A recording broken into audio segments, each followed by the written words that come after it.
everybody who has showed up today, has showed up for the last several months, been working hard this last year, working as hard as Governor DeSantis to make sure the people of Iowa know who the next president of the United States is going to be.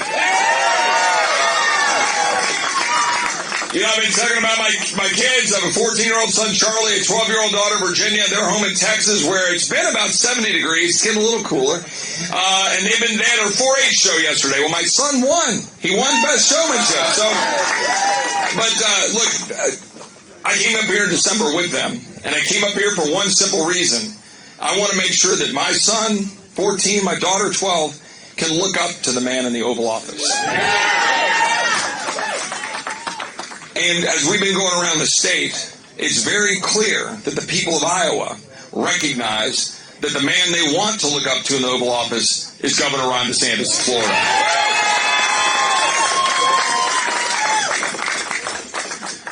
You know, when I ran for Congress 5 years ago, I ran on 5 issues. I ran on securing the border of the United States, making sure that we restore what I call the healthcare freedom, making sure that we balance the budget, stop spending money we don't have, make sure our men and women in uniform have a clear mission to care when they get home, and then getting Washington the hell out of our lives. There is no candidate running for president right now who has a better record on those 5 issues or any other issue you care about, or the issues you care about as hardworking Americans than Governor Ron DeSantis. Not one candidate has that record.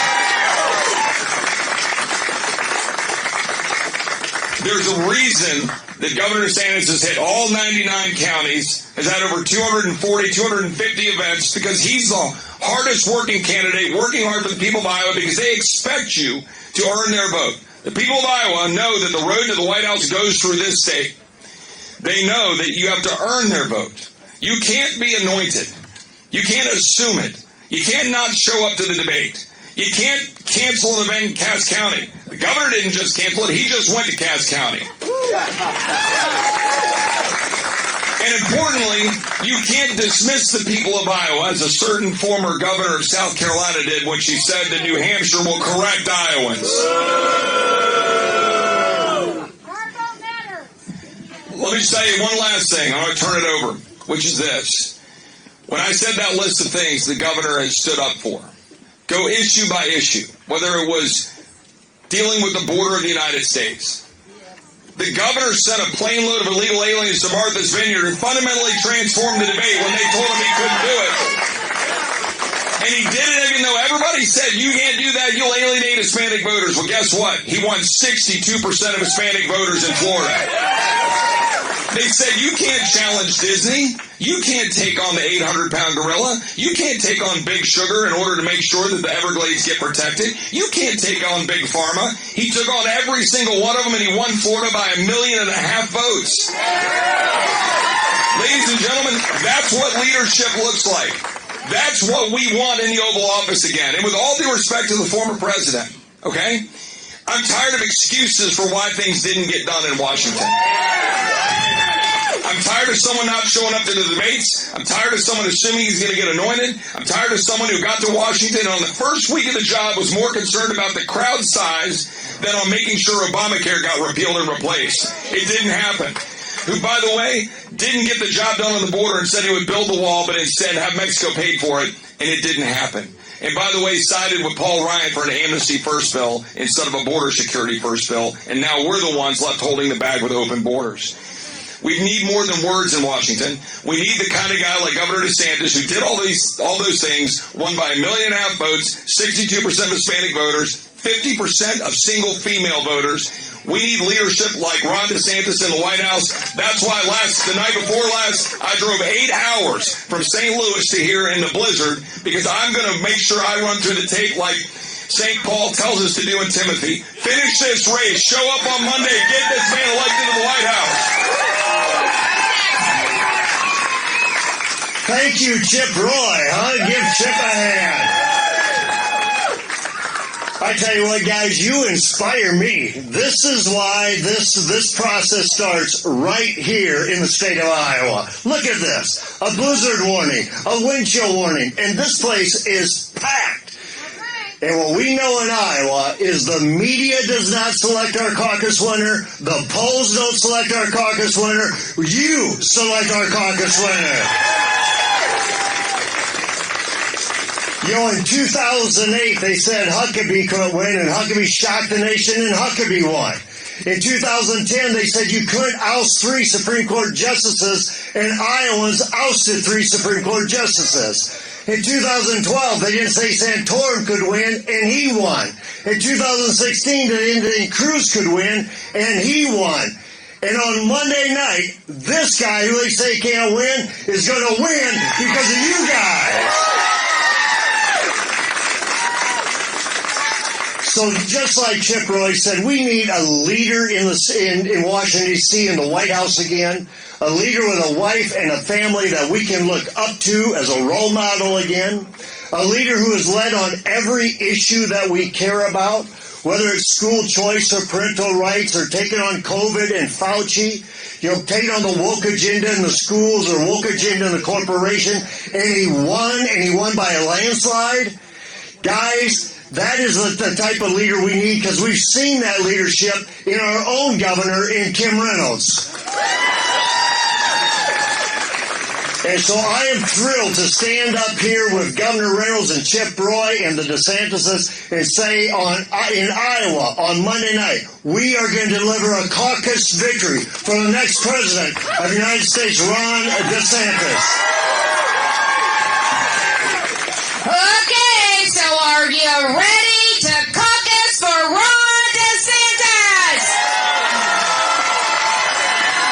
This is the kind of energy and excitement and motivation that we're seeing all across the state. And I tell you, this team has the best ground game of any other candidate in the state. And so now it's up to each and every one of us. You heard what Bob said. It's not the narrative. It's not the media. It's not the polls. We are independent, individual Iowans that have listened to a leader, that have looked at a record.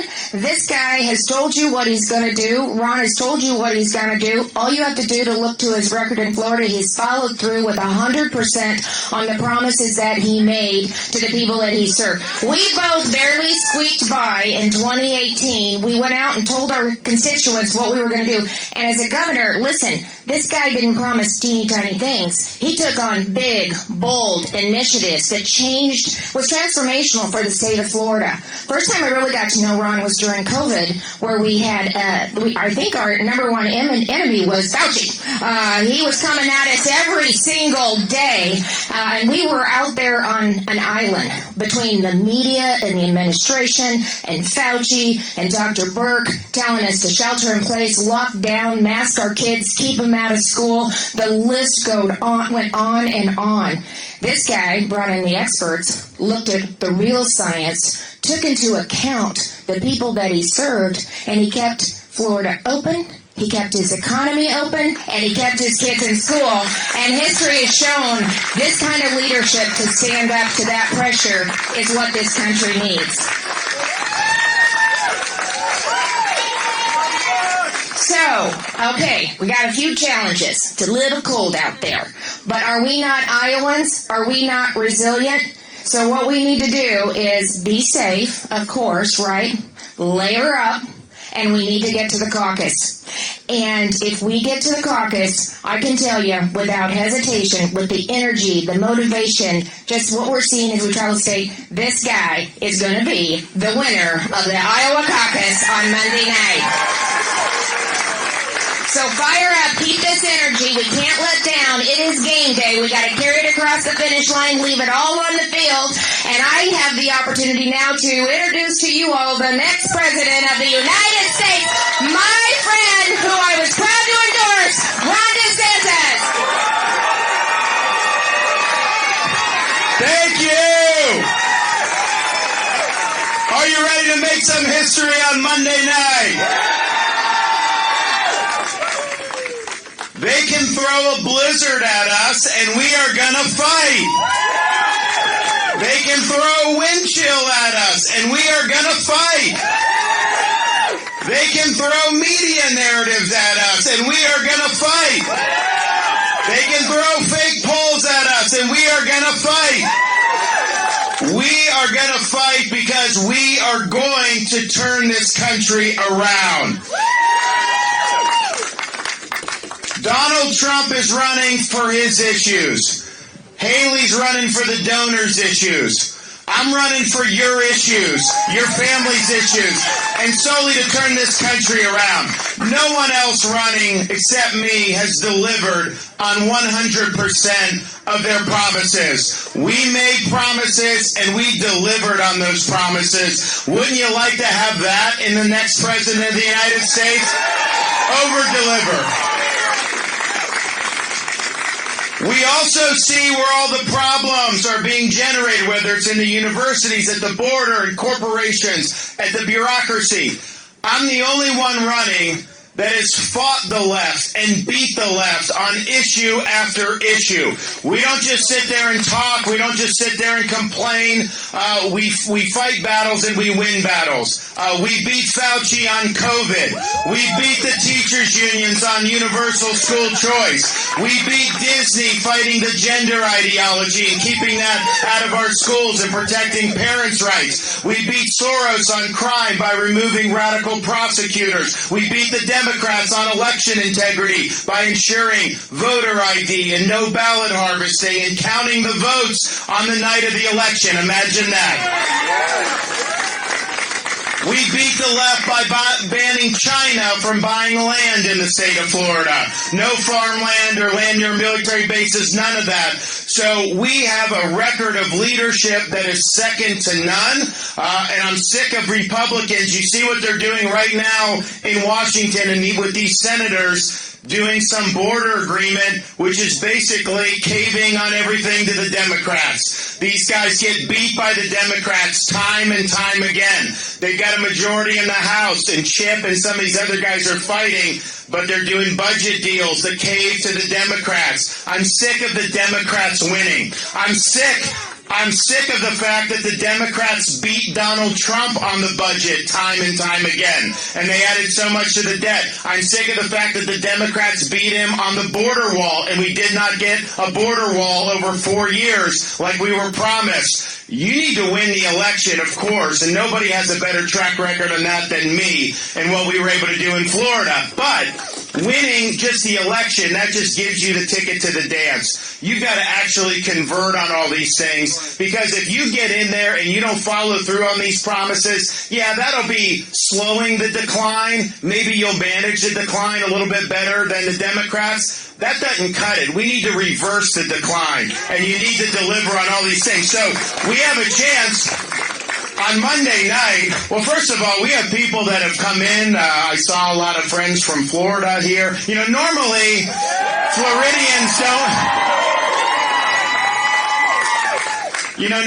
Floridians don't choose in January to travel north in the middle of a blizzard.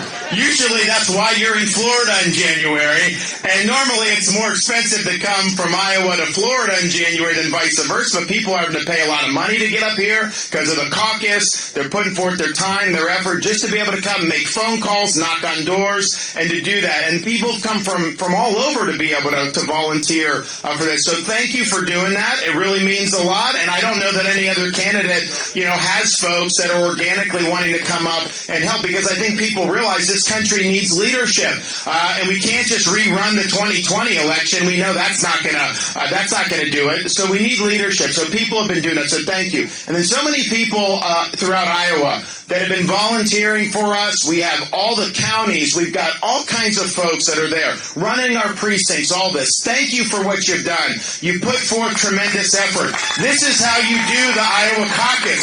I mean, people criticize me as, you're spending time there because you're doing all 99 counties. Well, that's how you do well. That's what you want to do. You show up, you answer questions, you talk to folks, you learn as a candidate, they get to hear from you.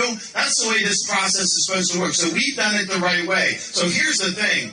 You will never have an opportunity to participate and to vote in a way that's going to pack as much punch as you will on Monday night. If you go out and you bring some family members and some friends with you, we don't know how many people are going to turn out. Nobody knows. Anyone that says you that they can somehow take a poll and know, they don't know. But whatever you're able to do, you're never going to have an election where that is going to be as meaningful as this one is going to be. So take advantage of that. It's going to be cold. It's not going to be pleasant. But if you're willing to go out there and you're willing to fight for me, if you're willing to bring people to the caucus, if you're willing to brave the elements and be there for the couple hours that you have to be there, if you're willing to do that, you're willing to fight for me on Monday night, then as president, I'll be fighting for you for the next 8 years. Every single day, we're going to get the job done. So we're not going to stop.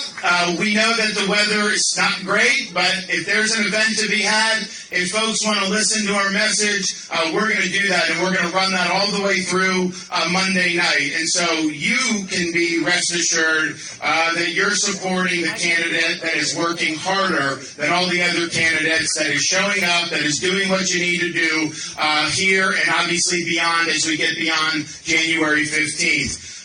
My wife and I, we have one of our kids here, Mason. He's a little tired. Sometimes he's up to say things. I don't think he's up to say, you don't want to talk right now? No, okay. Sometimes he does. We were actually I think we were in Northwest Iowa on the morning of the Big Ten championship game between Michigan and Iowa. And he's very good, he knows sports very well. And he's a big football maven. He knows who's good. And I didn't choreograph this with him, but I was like, hey, Mason, who's going to win between Michigan and Iowa? And I'm getting ready to move the mic down, and I'm like, oh, my gosh, these are all Iowa fans. If he says Michigan, he's going to get booed as a 5-year-old. He got it. He was calm, cool, and collected. And I was like, who's going to win? And he said, Iowa's going to win. He got a big cheer. Wasn't the right prediction, but he did do it good. So I'm proud. And then our girls are coming up tomorrow.